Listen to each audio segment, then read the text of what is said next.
Hi, welcome to Ben and Barry on Football. My name is Barry Sterling Mitchell, and I produce the Sterling Net Point Power Rankings. This is the Ben and Barry Show, Ben and Barry on Football. My compadre in crime is I am Ben Dickerson. here go the name, Ben and Barry on Football. If you notice the picture behind us, the guy on my side is me, and the guy on his side is him. 40 years ago or something like that, which is about how long we've been debating, talking, and loving football. So this is the matchup show. We will be doing another video. Tune in again at www.benandbarryonfootball.com. Our next show after this will be the matchup show, where we'll talk about the matchups for the coming weekend. But for right now, we want to look back a little bit and see what happened last week, and relative to 4 areas that we're going to share with you. That would be 1, the net points, 2, points for, 3, points against, and 4, turnover differential.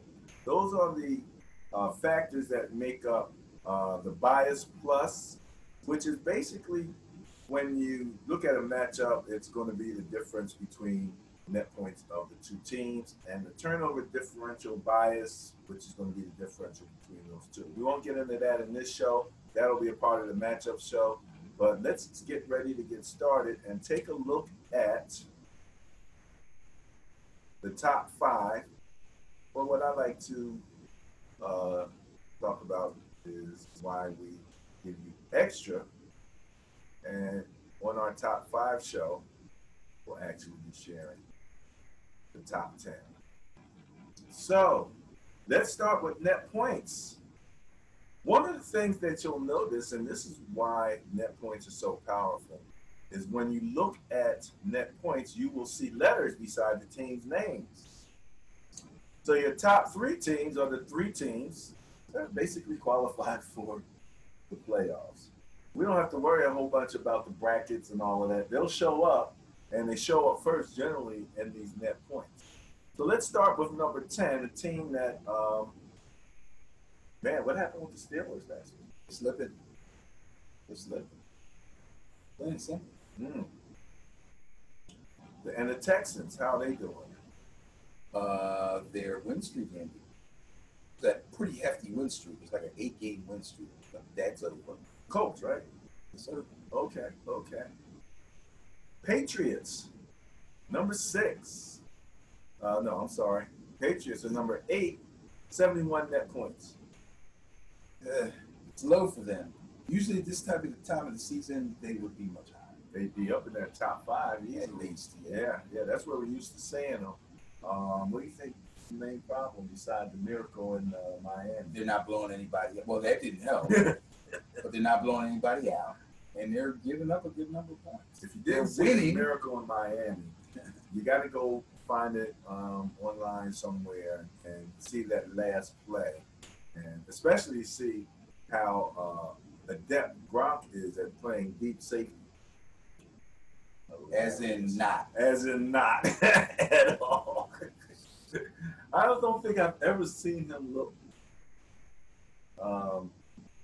so unathletic. Right. Exactly. You look like some dude they pulled out of the stands. Some big goofy guy. Just stay back. You'll be all right. If they throw it, you're tall. Just jump up and knock it down.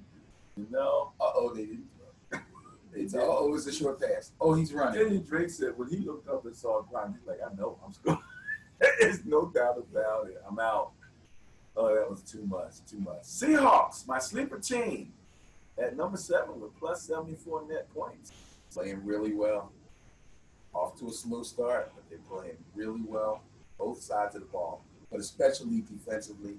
And we'll see as we get to some of the other charts how that's going. I'm gonna push back a little on you're playing really well, and saying they're playing well enough because Russell Wilson had to have his worst game of the season.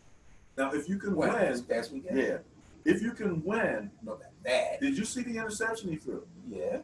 Was that the worst interception of the season? It's a bad interception. Who doesn't throw bad interceptions? No. I'm not talking about that. You're talking about a quarterback that I call savvy from the beginning. And that was his, if he had no other attribute besides being athletic and all of that stuff, I always felt that this guy really was a savvy. He didn't make those type of rookie type. You just don't, when you're getting tackled and you're going to the ground and then you throw across your body to the other side of the that field. One. Oh, that one. Yeah. No, that's great part. You got to eat that ball. Man, I mean, I just didn't expect to see that. Yeah, you got to eat that ball and take the sack on that one. You know what I'm saying? Some real surprises popping up with the Ravens. We've had a lot of discussion about the Ravens and which way they were going as far as quarterbacks are concerned. Well, they pretty much spelled that out earlier today. They said they're going with Lamar. Flacco's healthy enough to play. He will come in as the backup. Now, they're in sixth place, but they just lost to the Chiefs, right? Great game, though. Oh, man. Great game. It did not hurt them in the rankings. Didn't really hurt them that much because, again, it was a close score. The net point differential in that game wasn't big, so they didn't do too much in terms of moving up and down. But we're still being amazed at the giftedness of one Patrick Mahomes. Absolutely amazing. So much fun to watch him. I don't know if I've seen anything like that, you know, in terms of quarterbacking. But I mean, we've seen some amazing stuff at quarterback. But I think it's the fact that he's so young.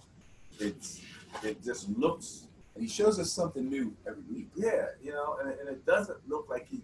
I mean, one week he throws the ball with his left hand, then he throws a no look, and the no look was actually medium to deep pass. Like that was no gimme. That was more like a 10-yard pass. The no look. Yeah, I think it was more than 10 yards. I think it was around a 10-yard pass. But the other one where he ran to the other side and threw back to the. What we just said, something we told Russell you never do. He wasn't going down in the tackle. Going down, right. But he was, you know, and he put it. And what made it so bad? Tyreek Hill caught that ball. Yes. He had to have like 4 to 5 Ravens right near him. It was like a couple of Ravens surrounding this one guy in the middle. It was like a pocket. Yeah, but it's an example of great chemistry and knowing your quarterback and what he's capable of. Because if you really go back and watch it, maybe if you can even slow it down when you watch the All-22, you'll see as he throws the ball, Tyreek Hill is breaking toward the ball and running away from the defenders. And well, if there's anybody that can run, but he trusts him to make that throw. I'm here. You know, trust him to make that catch. Gotta trust him to make that catch. Man, I mean, it was a really good game. Chargers bringing in the top 5 here. We said we would bring you the top 5, and here they go. Chargers at 96. The Chargers will play. Chiefs. And well, they did. Everybody's loving Mahomes. Did they lose anything? I'm trying to think. With the scoring, did they lose anything after losing the running back? No. Well, okay. I can't say no because Kareem Hunt is that good. You can't really replace him and expect to get the same kind of numbers. But I think Spencer Ware is doing a bang-up job. Like he's really coming through. He's running well enough that they don't seem to have to change anything in their game plan. They're running the same kind of plays. The only difference is he's not as big a pass catcher. I'm in trouble talking. He's not as big a pass catching threat as Kareem Hunt is. Okay. But they have another guy for that. Damian Williams, who used to be with the Dolphins. I mean, amazing, absolutely amazing. That's going to be a big game. We'll get to that in the matchup show. We got to talk about that game. The Bears still in the top 5. What do you think? What do I think about the Bears still being in the top 5? I think they belong. They belong. They belong. You know something? It's really amazing. I still don't trust Trubisky. A name like Mitchell, you think I trust him, but you know, I've heard that sentiment.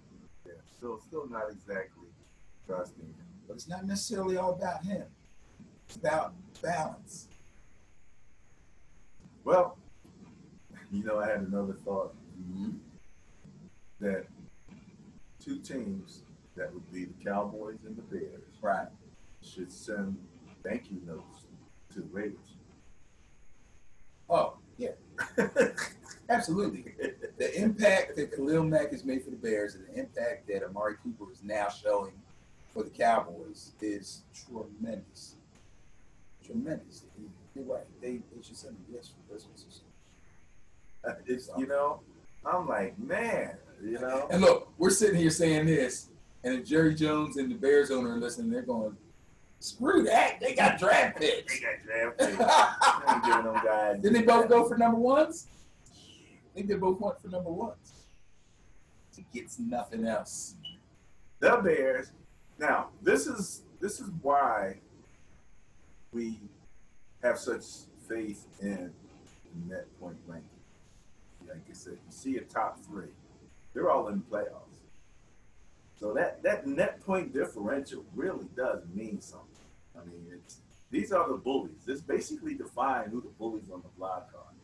Now, I'm wondering about the bully capability of the Rams lately. They're not looking as much of a bully. Go ahead. They've had their troubles here and there, but I mean, they're still what, 11-2. 11-2. So No doubt about I don't it. think they're too worried. You're going to have a clunker from time to time. That's why nobody goes undefeated always. You're going to have a clunker. Shoot, I hate to go back too far. Somebody did go undefeated all the way, but it was only one. That's what I mean. Okay. How many years they've been having the Super Bowl? This year 53 for the Super Bowl or something? 52? Mm-hmm. Okay, only one team went all the way to the Super Bowl undefeated. Yeah. And only one team almost made it. And when I say almost, they came into the Super Bowl undefeated, Patriots. which was the Patriots, and they lost to the Giants. But people forget that the Giants played them during the regular season and had them on the ropes before the Patriots beat them. Mm. So they had the blueprint. Okay. Then all I had to do was get there. They got there. They used the blueprint. Boom. They won the Super Bowl. So you can have clunkers. I'm not too worried about the Rams right now. As a matter of fact, I'm not going to worry about the Rams until the playoffs begin. Once the playoffs begin, then we have to look and see if they have home field advantage and blah, blah, blah. Again, this being top net points, and we'll talk a little bit more about scoring that's going on right now. Mm-hmm. And the question of, really what's dominant now, offense and defense, which is really the dominant. Right now, defense is beginning. It's so funny. We talked about this last week, and remember I used the term super offenses? Yeah. And I said if you got a super offense and an okay defense, you're going to be all right for now. And you said, something about the defenses is starting to show. And then this weekend, boom, here come the big-time defense. So, Chiefs are ranked 28th in terms of points against at 351 points. The Rams are 18th. They've given up 313 points. So the Chiefs are the biggest, margin team between the numbers of points that they're scoring and the number of points that they're giving up, right? And we'll see that in the next slide. But let's have a moment of silence for number one, Saints. Oh, well, we don't want to be silent about the Saints. People are getting all in a tizzy about Drew Brees having some low output games. I'm not worried. I'm not worried at all. In fact, Ingram made a nice little run in the last game that tells me that he's really got his legs under him because remember he was suspended for the first 5 seasons. Oh yeah, so he's plowing along right now. Kamara is Kamara. Brees gonna be all right. Saints are in the top 10, not in the top 5 in terms of defense. So they're and even in the loss to the Cowboys, they didn't give a lot of points. No, that was a low scoring game. Right. Small differential in that particular game. Speaking of scoring, let's move over to the next area, hot defense. Now, first of all, just for laughs, let's look at number 10. Because again, if those guys can't do anything, they put points up on the board. And They can score on anybody. Anybody. It's absolutely ridiculous. However, the Buccaneers are 30th on defense right now. Uh, and actually, they were, where are they at? Tampa Bay, and they're 31st in turnover differential. So you can see they're undoing why their record doesn't reflect the strength of their offense. But you can't win games if you're giving up those kind of points. I don't care how much you're scoring. And this is between two different quarterbacks, still maintaining a high scoring capability. I tell you what, Jameis, they're the same person. Think so? Yeah. Except Jameis can get you some yards on the ground. Yeah, that's all. Look at number 9. It's my sleeper team coming in at number 9. This is the team that we'll talk about as we move forward into the points against also, because their strength now, they've really gotten better from when they were the boom, right? Well, Legion. some people are saying this is Legion of Boom 2.0. Oh, damn. Well, the names aren't big yet because it's just starting. But the style of play, the aggressiveness, the short tackling. I think part of it was just the size of Cam Chancellor. They don't have too many in the athleticness of that. Yeah, how big you are, if you hit, you hit. Wagner is a monster. Colts coming in at 349. All hail, Mr. Luck. I'm going to have to do this. I have to do him right. Probably for the next 3 weeks, or as long as we keep going with this NFL season, I'm going to have to say a little something about Andrew Luck because I trashed him so badly. Again, big ups to his trainers and doctors. I wouldn't say you trashed him. You questioned the whole how long it took for him to throw a ball and all of that kind of, and going from the baseball to the baby ball to the high school ball and all of that kind of stuff. I thought it was funny. Yeah, and I thought it was strange. I've never heard any such thing. Like, usually the doctors say, all right, you're okay to start throwing.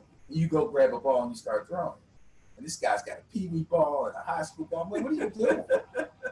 But, man, he's playing some ball. He's playing some ball. And I just questioned in a conversation before we got on air, the Bears coming in at number 7 at 359, putting up points. Bears are putting up points for it. And even though I said I still, and I think what I question about Mitchell Trubisky is, and I always talk about quarterbacks that can run versus quarterbacks that can, and how often those quarterbacks that can run, how often the play what I call devolves into a run play, where it's like, Brady is going to get to his third option, and these guys are running, well before they get to that option, or their pocket movement isn't precise enough or isn't fine-tuned enough where they can buy that extra time where Brady takes a step to the left, 2 steps to the right, or however that works out, and buys himself another 2-3 seconds. Then he sees what's going on, and he knows if I can just get these, by that time, some of these other quarterbacks, they've taken off. Only his second year. You got Brady. Well, again, I just see it happening as a tendency with quarterbacks, athletic quarterbacks. And he don't necessarily slide real well either. He's a little. He slid pretty well, and he slid pretty well in the last game because a couple times I was watching. Like, he's coming off an injury. Yeah, and I'm looking and I'm going, "Ooh, good run, get down," and he did. He did. Okay. Now we're talking about Bears in points 4. Let's remember Trubisky missed, I believe, 2 games. Chase Daniel played. And real quick, I'm looking at last week's power rankings. They were number 5 in points 4, and now they're at 7. So him not being there may have hurt them a little bit. So that's a plus for Mitchell. He doesn't like to be called Mitch, by the way. He doesn't? Nah. What's he like to be called? Mitchell. Mitchell. Oh, really? Okay. He said my mom calls me Mitchell.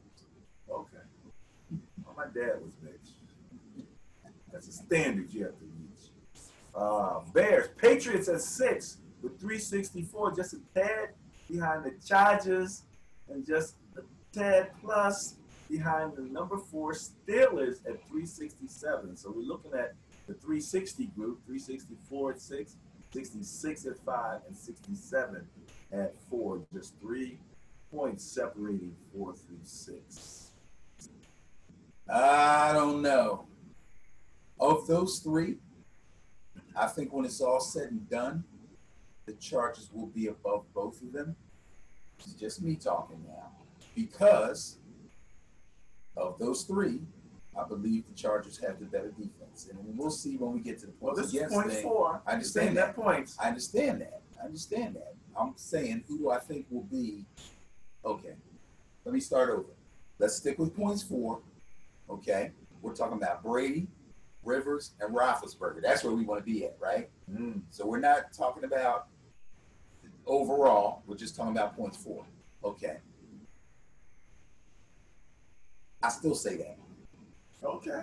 I still say that. You I think still say that the Chargers will have. In terms of scoring. Yes, I do. Okay. Yes, I do. It may not be this week, but it might be this week because guess what? Chargers play Kansas City. Steelers and Patriots play each other. Boom. Some points won't get scored. Okay. Both of those games. Let's make a mental note. Check points 4 next week with those 3 teams. That's what we do. However, you know, it's interesting because when you said, you know, those 3 quarterbacks, Steelers, quarterback Chargers, quarterback Patriots, quarterback old heads. Yes. As you get to the top 3, there's only one old head. He's up there, though. He's up there. Gotta have an old head. Well, let's look at number 3, young guy Goff. That offense, 425. This is the 400 group. Saints, the old head, in there, 447. Nice, healthy move.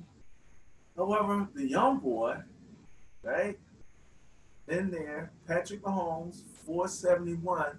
Chiefs in first place in scoring.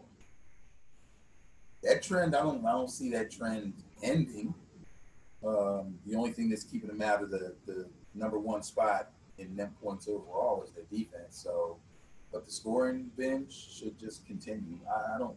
They're often now. Tyreek Hill is a little dinged up. Yeah. Not exactly sure if he's going to play. Yeah. They'll be okay at running back because Ware and Williams are all right. Okay. But if Tyreek Hill is down and Watkins, I do believe, is not ready to come back. Fantasy note, Mike Conley. Chris Conley. Got his first name. Last name Conley. Find Conley. All right? You need a Chiefs receiver, find Conley. If you got Kelsey, you're good. Because Kelsey's going to get the most touches when it comes to pass receiving. So that's going to happen. But he's got to throw it to a wide out somewhere along the line. Conley's probably the guy. Okay, there you go. 447 at number 2, 471 at number 1. Absolutely amazing. Next up, points against. EA. All right, number 10, the Saints are pulling up the rear here at 283. Just 1 point ahead of them is the Broncos at 282. The Jaguars at 273. The Chargers at 270. And the Seahawks just. I don't think so.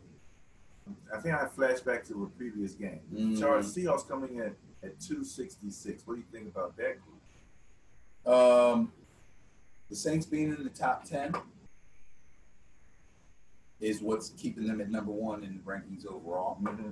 Obviously, they're number 2 in scoring, and they're in the top 10 in points against. Good balance. Should get better. I think their schedule will help them out a little bit. I think they have a couple teams that they should be able to hold down defensively, which will boost their overall ranking. But let's just talk about points against. Them being in the top 10, I think, is wonderful for them. The Broncos are struggling offensively. They lost their best receiver, but they do have a nice running game. What they need is more consistency on defense. They're giving up too many points. Now, turnover-wise, they were doing well. They're ninth, which is in defense. Which is right, but I think it's the turnovers that they're getting but that's not necessarily stopping the other teams from scoring. We're talking about points against.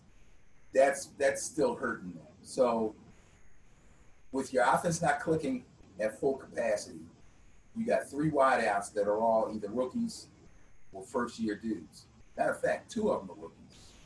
And one guy is like a practice squad dude or something. You know, that takes away from your passing game, your overall offense, which means you're not staying on the field, which means your defense is on the field a lot. So you're going to get scored on. That's the defense isn't problem. dominant. They were kind of dominant for a while. Yeah, here and there. They had games. But they weren't really, you know. I'm not talking this year, I'm talking previous years. Previous years. Okay, speaking of previous years, who's next? Jaguars. Same thing. Previous years, these guys look like they were world beaters. People were saying, you know, they're going to go far in the playoffs. They could possibly make a Super Bowl appearance. And the team is basically the same defensively. But it just goes to show that you got to have balance. If you're on the field all the time, you're going to get exposed. And that's what's happening to them. And they're giving up a lot of points. And something we talked about earlier, and I don't want to be like a dead horse or whatever, but they quit a couple of times. That is an elephant in the room. They quit a couple times. Couple games, maybe 3 if we really go back and dig. I don't like that. I'm not liking that at all. Jalen Ramsey hasn't said a word in a month, has he?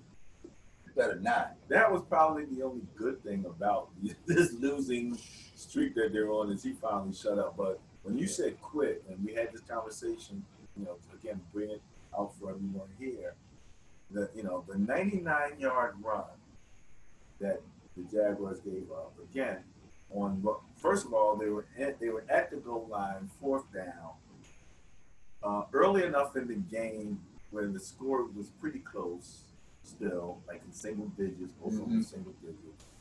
Elected not to go for the field goal, to go for it, get stuffed. I think they ran that long. We'll have to check the playbook. Yes. And so, you know, normally, and I've done this because, you know, my thing is, man, this thing is fantasy. But I've done this where you're in a situation, and again, depends on, you know, where you are in the game and all of that, that you go for the 4th and say, well, if I don't get it, I'm still going to have field position. You know, if we can just hold them, you know, That's they what position you can possibly have. Exactly. So I'm thinking, okay, you know, you had mentioned maybe giving them a pass, and I'm like, I would kick the field goal. But if you're not going to kick the field goal, at least you'll have that. You know, and then they turn around and let Derrick Henry go 99 yards with some of the worst tackling. And again, every tackler, Derrick Henry's what, 6'3"? Yeah. Something like that. He's no small guy. He weighs like 255 or something. But nobody went for his name. They all came in standing up, and they got the Derrick Henry name. You told me a little bit about the stiff arm prowess that he has. Yes. Tell that story real quick. Well, stiff arm is probably one of his greatest assets. If you go back and look at him in Alabama, you'll see it over and over and over again. And the funny thing I brought up to Barry was Saturday, the day before the game. No, I'm sorry. They played on Thursday night, didn't they? It was Wednesday. I think it was on FS1. Chris Collinsworth's son was interviewing Derrick Henry. And he was talking about the stiff arm. And he was like, show me how you do it, and is there any place special that you aim? He's like, yeah, usually aim for the head. The head. Which I believe is illegal now. No, it is not illegal. It's not illegal. No, as long as you can't grab his face mask and hold it down while you run. Stiff arm him in the face. Stiff arm him right in the face. So anywhere up here, up high in here, is usually what he goes for if he get it. And then he demonstrated. He don't have a choice. He's like two inches taller than everybody else that normally comes at him. He does have a choice. Some guys would would have go to for reach like down. in I'm here. saying, you know, if he just goes straight out, he's pretty much there. Right, but his thing is, if I get them lower than that, they have an opportunity to grab at my arm. But if I can jerk their head back, usually their arms come back with it. That's his theory. Okay. So it makes sense. The funny thing is, this was all on television the day before the game. So you would think that these guys would be like, oh, he ain't gonna stiff arm me. I'm going low. No, they went right up with their faces up. Getting embarrassed. I'm looking at him like, crazy. Like 5 guys. I'm like, did anybody think to go try to tackle him below the waist? But they just all ran up to him like 3-year-olds and got stiff-armed in oblivion. You know? And I'm like, that looked like that was half-hearted. Like they were half-heartedly trying to tackle him. And then you mentioned about giving up. So yeah, that's some crazy there. So as we go back and look at points against, we're now looking at the top 5. So you have your Texans and your Titans. Yeah, I started messing them up a little bit. They're just so close, syllabically. Texans, Titans, Bears, again, top 5. Like 2 syllables. Syllability? You are, I'm sorry.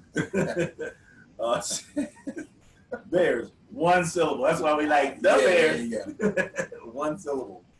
And look at them Cowboys. Cowboys have been there. And that's the thing. They were like the signal, like the leading indicator that defense might be coming back. Because when they put the smackdown on the Saints, and everybody like, huh? Yeah, right. Saints? You know what I mean? Right. So they were kind of like foreshadowing what's going on. But the Ravens, they're the squad, man. Number 1, 241. So, you're looking at 200 range, only 42 points, separating 1 from 10, So all these defenses are somewhat pretty close. I'm glad to see the Saints up there, though, because that gives me, because I like the Saints. And I really, if they make it to the Super Bowl, I'm not predicting, but if they make it to the Super Bowl, I will be happy and I will not be surprised. Okay? Same thing with the Chargers. I think defense is serving them well. It hasn't in the past. It's going to get them far in the playoffs. The Seahawks, that's kind of been their trademark for years. They're just doing their thing. The Ravens,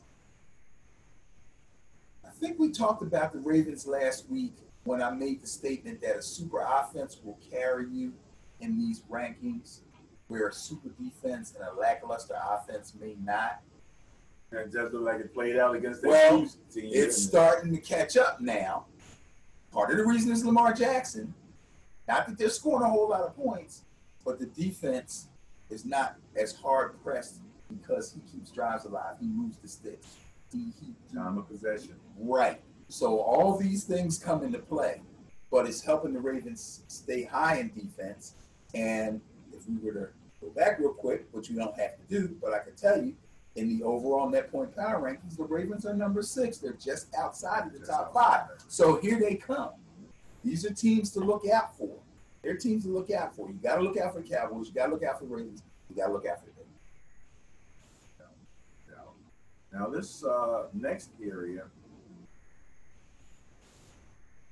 really plays into both points for and points against, because you get a turnover at the right place, right, and you're right there at the goal line. That's points in most cases, right? Even when I play Madden, it's funny when you give up a play and they get within field goal range. Mm-hmm. In the game, they don't miss the field goal too often. Right. In real life, they do, but in the game, they don't. So it's like I've given up 3 points. Yeah. You know what I mean? You kind of know once you give, and so when you turn over that ball anywhere within the 30 to 40 yard line, something under 50 yards, they're going to make that. Guy kicked what, a 62 yarder? Yeah. Cowboys kicker. Yeah, 62 something. Yeah, I think it was 62. Yeah, I believe it was 62. So, and funny how you can kick a 62 yarder after you guys have missed it. It's crazy. Turnover differential. That's what we're talking about.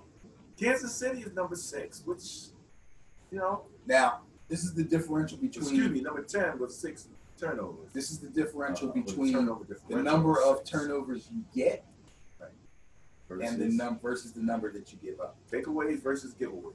Got it. Right. The differential between that.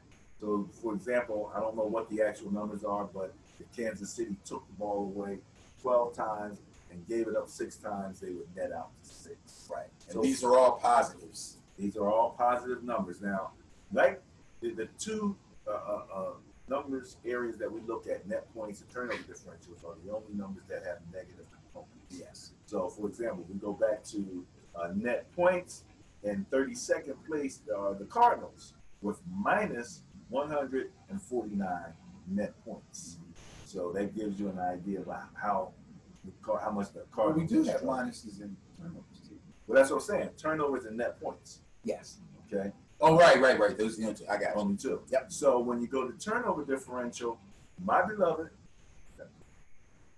49ers are at absolute last place with minus 21. It's no wonder we've only won like 3 games or something like that. That sure ain't helping. It sure ain't helping. Tampa Bay is the 31st, and Jacksonville is 30th. And that's how you get your starting quarterback sat down and start disrupting. It's such an incredible turnaround from just a year ago. The lack of turnovers, the lack of being able to stop teams from scoring. Something happened in Jacksonville. The football gods are not pleased. Yeah. Well, you sometimes you talk about you used to talk about what's his name? What's the quarterback played with the Vikings, now he's with Broncos. Keenum. And you kept saying he's going to go back to being Case Keenum. Yep. Well, that's what happened in Jacksonville with Bortles. Oh, yeah. He went back to being Bortles. For sure. Actually, he showed glimpses of not being the old Bortles and then fell down. Because it's not like he really took off like, yeah, this is the new me. He showed glimpses, and people were like, oh, yeah. I think I've had him on a fantasy team or two for a couple of weeks. Mm. And then I was like, oh, no. Drop that dude. What happened here? Pick up a kicker. Interesting, and again, we're not even really hitting on the top 5, top 10. We're going to come to that in a second, but I just want to mention, do you see who is okay, you got Baltimore in 25th place. Mm. In 24th, and this is all tied. Detroit, Philadelphia, and Baltimore are 23rd, 24th, and 25th with minus 6 turnovers. But look who's in 28th place. Who might that be? The Pittsburgh Steelers? So they're minus 8 in turnover differential for the season so far. So the Ravens are where? Oh, that's right, Baltimore. The Ravens are 25th in turnover differential and number 1 in points against. Yeah. So they're doing it without really help getting turnovers. They're doing it in spite of, or they're doing it in spite of the amount of turnovers that their offense is giving away, which to me tells you how good they are. Well, again, maybe they're not getting turnovers. But either way, if they're not getting turnovers and they're still holding scores down. Now, this doesn't necessarily translate to wins and losses, y'all. This is not a predictor, like you said, okay? But it gives you something to think about. Like, they are number 1 in points against. They keep scores low, pretty consistent, very consistent, and they're doing it without the help of their offense, who's evidently is turning the ball over, and them not getting enough takeaways themselves to be on the plus side. That's amazing. Now, one of the things that we haven't looked at this, but where they might be getting what I call a turnover, is it turnover downs? Well, yes, absolutely. If they're getting that, you can go, that's almost as good as a fumble takeaway. Yeah, if we dug deep and looked at 3 and outs, that would probably tell the story. That would probably tell the story. So, we just want to give you, people a flavor of how teams are doing. Now, you got, for example, your Philadelphia Eagles. It's just announced that they're going to be starting Foles for the Rams game, and they are 24th with minus 6 in turnover differential. That doesn't. And they're playing the Rams, right? They're playing the Rams. They're Aaron Donald Rams, right? The Aaron Donald Rams, yes. And Foles is starting, right? Foles, yes. Where's the Rams offensive coordinator? Rams turnover differential is 10. They're number 3. So Kansas City, the Giants game. Kansas City is 10. Washington, poor Washington. Yeah, they're cooked. And again, I just want to send out, best wishes to Alex Smith. Yeah, he's having problems, infections, and all kinds of stuff like that. And that really scares me. I just had a friend who, because of a leg infection that they couldn't control, had to have part of the knee. And that hurts. That hurts to see that happen to anybody. But I have other friends who've had amputations, and they look at you and go, "Oh, don't even act like you know what I'm saying." I mean, literally straighten me out. Like, okay, chill on that. I'm good. So, stay strong. But Kansas City, Washington, New Orleans at number 8, tied with Miami. Miami had some nice opportunities early in the season. Then they kind of fell off midway, and now they're trying to make another last ditch stand, I guess. So they're kind of hot and cold. I'm not going to put too much stock in that. Houston again is tied with Denver. Kind of the same situation. You look at Von Miller on Denver. You look at Gurley and Clowney with the Texans. You expect more sacks, more strip sacks, more scoop and scores from those kind of guys. You said Gurley. I didn't mean Gurley. I meant Clowney. Gurley, Clowney. No, but you're talking on the other side. Watts. Did I say JJ? Did I say Gurley and Clowney? Yeah, I think you did. Jeez. Anywho. Okay, you know what I mean. Watt, JJ Watt, and Clowney. Right. You expect more sacks, meaning more strip sacks, scoop and scores, stuff like that. And it's happening, but not at the clip that we would expect from players of that magnitude. But they're still in the mix. I only had the big mistake to finish out that game. Hey. I pulled off sides on them. Got the voice inflection. Yeah. I got him. He jumped.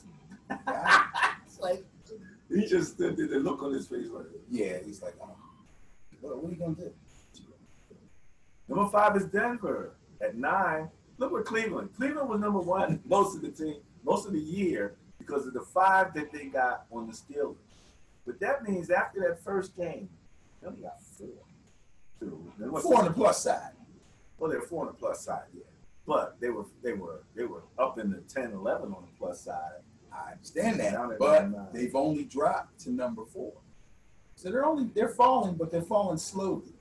Right. I'm just saying, they were plus 5 in game 1. So I don't think Steelers got any turnovers in game 1. Oh, they definitely got out to a fast start. Yeah, they got out to a big start. So, okay. Number 3, the Rams. They'll be playing the Eagles, which we said were 24th with -6. Seattle at 11. Seattle, I was a little surprised. I didn't think Seattle was up there like that in turnovers. Yeah, they're doing all right. They're getting it done. Now, did you see the play with the block field goal? Yes. That was like blatantly illegal. Dude, it's so many of them. We don't even want to. We can do a whole nother show on these refs. I don't want to get started on these refs. It's because it's not really funny. They're messing up games. You know, I'm not an Eagles fan, but they got jerked. They got jerked twice. They got jerked However, real bad. The Cowboys got jerked a couple times too. Well, that's true. But like I said, I'm not favoring nobody. Yeah, the refs are messing up. Right, exactly. The refs are messing up. You know, they're having problems. But what happens is Chicago, again, let's just say thank you to the Raiders. Chicago, give up Khalil Mack. He's been such a boom for them, man. Everybody else got better. I think Chicago's interception numbers are kind of up there too. I think they're doing really well. When you got pressure, that happens. Strong. You got pressure, that happens. Absolutely. Look at that stupid throw we talked about that Russell Wilson took. That was pressure falling to the ground. Yeah, that's amazing. They still came up with it. So, as we close out our review from last weekend's, and we looked at net points, we looked at points for. We looked at points against, and we looked at turnover differentials. And again, I pointed out that net points and turnover differential were the places that you saw negative numbers. Right. And, you know, one of the reasons I like looking at the net points is because it made me realize, you know, how bad or how good. Who's this really strong? Who's the team that just, you know, for whatever reason. And then you got those teams in the middle, like the Titans, you know, the Packers, right there in the middle. But look at what they got to overcome, you know. I mean, yeah, but somehow they're still in the playoff mix. Some of them, they're teetering on being mathematically eliminated, but it hasn't happened yet. Mm-hmm. Absolutely, absolutely.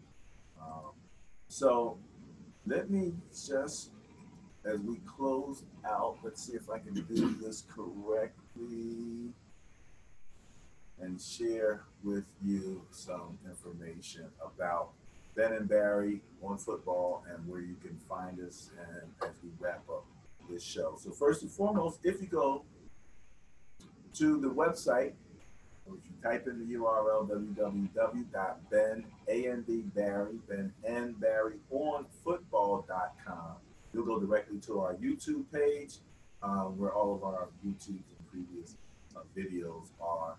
Check in, leave some discussion. Let us know if you think we're crazy, if you think we're right on time, or whatever. But we would love your feedback in the comments section.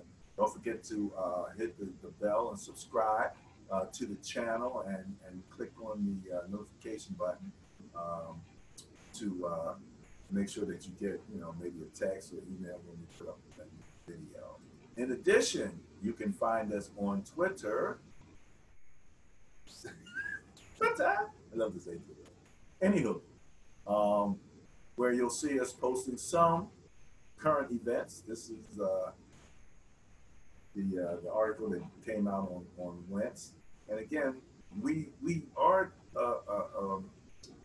we like to, you know, share the people that we're following. So if you're looking to really tune in to who's doing what on Twitter and getting inside information and things of that nature, follow Ben and Barry on Twitter and what is our Twitter handle there? B&B on football. And you'll see some of the people that we're following, and you might be able to tune in and check them out, follow those people, and find out some of the things as they're going on. And we do also like to share information about the good things that are going on in the NFL. We share that, for example, the My Cause, My Cleats, one of the things that's really happening. This is the raising awareness through some of the different areas like My Cause, My Cleats. Here, Corey is his son almost lost his life to heart disease. And you know, we talk about football as a sport, we talk about the defense and all that, but it's a people game, you know, and some of the stories that you see are absolutely hard. Wrenching. Or grabbing. You know, they aren't always bad. They grab your heart when they're good and when they're bad. You know what I mean? So it's not, you know. So, and you can find us on Facebook at B&B on Football. There's that Facebook page, Ben and Barry on Football. All these links are also at the YouTube location. And feel free to check in with us. We mentioned, for example, some of the community things that are going on. This is information at the NFL channel, My Cause, My Tweets, and there's just some awesome stories. So, I think that wraps this up, Benny. Any last words? Just one note, for several weeks, up until this past week, the Bears were the only team that was in the top 5 in all 4 categories. They have now dropped to number 7 in points for. I think that may have something to do with a couple of games that Trubisky missed. But now they are still in the top 5 in 3 of the 4 categories, and also the Rams. So again, You're trying to figure out how the playoffs are going to fall, or who you want to pick to make it through and possibly get to the Super Bowl. These are the kind of things that you want to know as far as what we're doing and what we're talking about with the power rankings. Again, it's not a predictor, but it kind of lets you know how teams are playing in all the major categories. I like to say, if you came from Mars and you knew nothing about football, and you looked at the Sterling net point power rankings, You can still win money. you could probably still win money. You know who teams are. Ben and Barry on football, signing off.